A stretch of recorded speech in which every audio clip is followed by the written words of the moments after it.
उन्हाळा विशेष आज आपण कैरीची कढी बनवणार आहोत।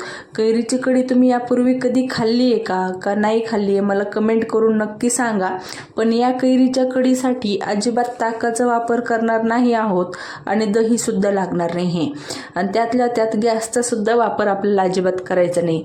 तर एक नारळ घेतलेलं होतं आणि अशा पद्धतीने नारळच्या मधोमध भागावर जे आहे एखाद्या सुरीने असं टॅप टॅप केलं म्हणजे त्याच्यावर जे आहे दणके दिले अशा पद्धतीने की नारळाचा जो भाग आहे छान असा गोलसर फुटून येतो। हे बघा छान असे गोलसर भाग तयार झालेला आहे। अशा पद्धतीने भाग तयार झाले की नारळ खवायला सोपं जातं। आता हे जे नारळाचं पाणी होतं ते तुम्ही गाळून मुलांना प्यायला दिलं तरी सुद्धा चालेल किंवा मग ह्या नारळाच्या पाण्यापासून आपण आणखीन एक रेसिपी जी आहे बनवणार आहोत। तर इथे एक तोतापुरी कैरी घेतलेली आहे, बारीक कट करून घेतली। त्यानंतर कमी तिखटाच्या 2 ते 3 मिरच्या घेतल्या, 2-3 लसणाच्या पाकळ्या, 1 इंच अद्रकचा तुकडा, अर्धा चमचा जिरे आणि 1 कढीपत्त्याची जी आहे काडी घेतलेली आहे। तर संपूर्ण जे जिन्नस आहेत अगोदर मिक्सरच्या भांड्यामध्ये घालून घेऊया। या ठिकाणी सुकं एकदम कोरडं मिक्सरचं जार घेतलेलं आहे आणि ही जी कढीपत्त्याची काडी आहे त्यातले अर्धेच पानं जे आहे आपण यामध्ये घालूया। त्यानंतर खोवलेलं नारळ घेतलेलं आहे, साधारण वाटेने घेतलं तर अर्धी वाटी घेतलेली आहे, चमच्याने म्हणाल तर 6 चमचे नारळाचं खोवलेलं जे आहे घेतलेलं आहे। त्यानंतर पाणी घातलं। आता हे पाणी जे आहे आपलं नॉर्मल घातलं आणि छान अशी बारीक पेस्ट जे आहे करून घेतली। आता इथे दरदरीत पेस्ट अजिबात करायची नाही आहे, बारीक जेवढी फाईन होईल तितकी फाईन करायची आहे। त्यानंतर मिक्सरच्या जारमध्येच पाणी घालून म्हणजे आजूबाजूचं जे आपल्याला लागलेलं वाटण आहे ते सुद्धा निघून येतं आणि अशा पद्धतीने कन्सिस्टन्सी केलेली होती। त्यानंतर चवीपुरतं मीठ घातलं आणि मीठ छान मिक्स करून घेतलं। तर पाहू शकता खूप जास्त घट्ट नाही आहे किंवा खूप जास्त पातळ नाही, आपली नॉर्मली कढी जशी असते ना तशीच बनवलेली आहे। त्यानंतर 2 चमचे तेल जे आहे कडकडीत तापवून घेतलं। त्यामध्ये अर्धा चमचा मोहरी छान फुलली की अर्धा चमचा जिरे सुद्धा छान फुलले की लगेच यामध्ये जे आहे थोडेसे कढीपत्त्याचे पानं जे शिल्लक राहिलेले होते आपले काढीतले तेवढे कढीपत्त्याचे पानं घातले।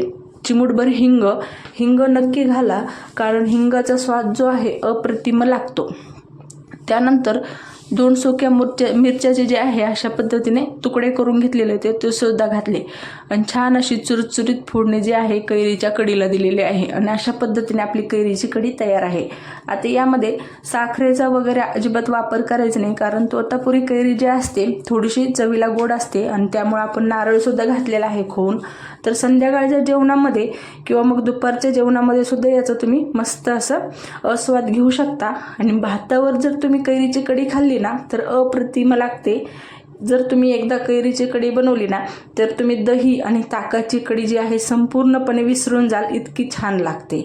तर हे बघा मस्त असं हलकं फुलकी कढी छान तयार झालेली आहे।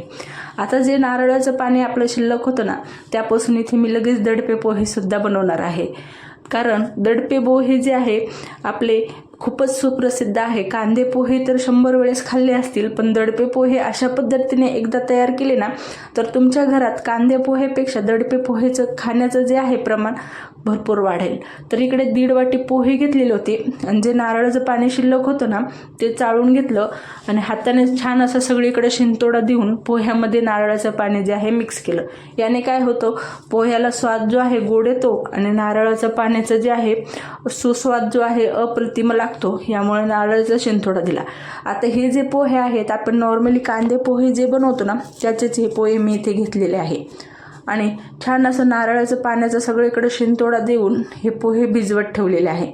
आता 10 मिनटं व्यवस्थित मिक्स करून 10 मिनटं आपण याला झाकण देऊन अशाच पद्धतीने ठेवून देऊया म्हणजे काय होईल नारळाचं जे पाणी आहे छान पद्धतीने पोह्यामध्ये मुरेल आणि पोहे थोडेसे हलके सॉफ्ट होतील। आपल्याला खूप गजगज असे पोहे नको आहे, फक्त हलके सॉफ्ट झाले पाहिजे।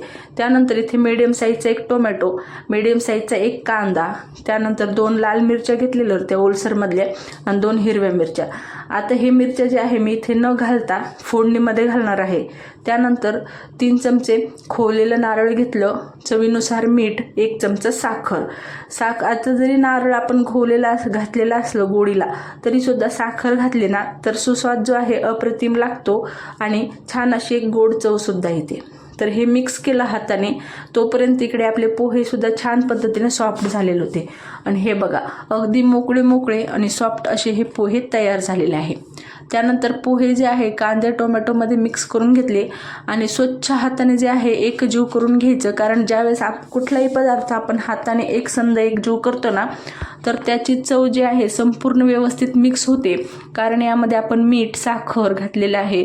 तर हे मीठ साखर जे आहे संपूर्ण पोह्यांमध्ये व्यवस्थित मिक्स होण्याकरता हाताने मिक्स करा, चमच्याने अजिबात करू नका. कारण ज्यावेळेस आपण हाताने कुठलाही पदार्थ बनवतो किंवा मिक्स करतो ना, आपल्या हाताची जी चव आहे ना ती पदार्थामध्ये नक्कीच उतरते. त्यानंतर इकडे पॅन तापायला ठेवला तर 1 पळी तेल घातली, 2 चमचे शेंगदाणे जे आहेत तळून घेऊया. कारण ह्या पोह्यावर मी शेवटी खाताना यावर शेंगदाणे जे आहेत तळलेले ते घालणार आहे. कारण दाताखाली छान असा एक क्रंची स्वाद येतो, त्यामुळे शेंगदाणे आवर्जून घाला. त्यानंतर 2 मिनटं शेंगदाणे जे आहेत तेलामध्ये तळून घेतले, छान निथळून काढून घ्यायचे आणि शिल्लक राहिलेल्या तेलामध्ये आपण फोडणी तयार करूया.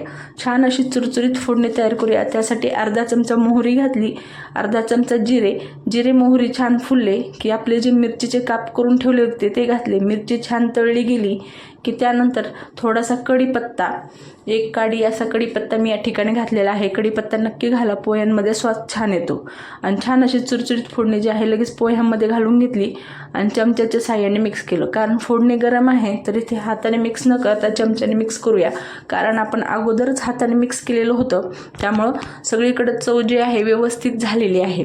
तर हे बघा, अशा पद्धतीने पोहे मिक्स केले आणि मस्त असे आपले दडपे पोहे तयार झालेले आहे. पण दडपे पोहे सर्व करण्या अगोदर एक प्रोसेस आणखीन करूया. थोडीशी कोथिंबीर घातली आणि अशा पद्धतीने झाकण पोह्यावर ठेवलं आणि वर काहीतरी, म्हणजे काय होतं, दडपे पोहे म्हणतात त्याचं हेच कारण आहे की त्याला छान असं दडपवून ठेवायचं. तर अशा पद्धतीने छोटीशी झाकणी घ्यायची, म्हणजे पोह्यांवर ओझं पडलं पाहिजे. त्यानंतर बत्ता ठेवला, 10 मिनिटांसाठी तसंच ठेवलं होतं मी आणि 10 मिनिटांमध्ये पहा तुम्ही मस्त पोहे रंगीबिरंगी आपले दडपे पोहे आहेत तयार झालेले आहे. आणि हे पोहे जे आहे तुम्ही नाश्त्यासाठी, छोट्या भुकेसाठी नक्कीच खाऊ शकता. कांद्या पोह्यापेक्षा 100 प्रतीने जे आहे पोहे हे छान लागतात, स्वादसुद्धा छान लागतो. आणि अशा पद्धतीने आपले मस्त असे दडपे पोहे, वरून लिंबाची फोड जे आपण शेंगदाणे तळलेले होते ते सुद्धा घालूया आणि चमचा. तर हे बघा, कैरी कढीची रेसिपी आणि पोह्यांची रेसिपी आवडली असेल ना, थोडी जरी तुम्हाला माझी रेसिपी आवडली असेल ना, तर चॅनलला सबस्क्राईब नक्कीच करा. कारण अशाच नवनवीन रेसिपीज मी तुमच्यासाठी घेऊन येणार आहे उन्हाळा विशेष. आणि जास्तीत जास्त ही रेसिपी तुमच्या नातेवाईकांना, मित्रमैत्रिणींना नक्कीच शेअर करा. चला मग एक सबस्क्राईब नक्कीच करा.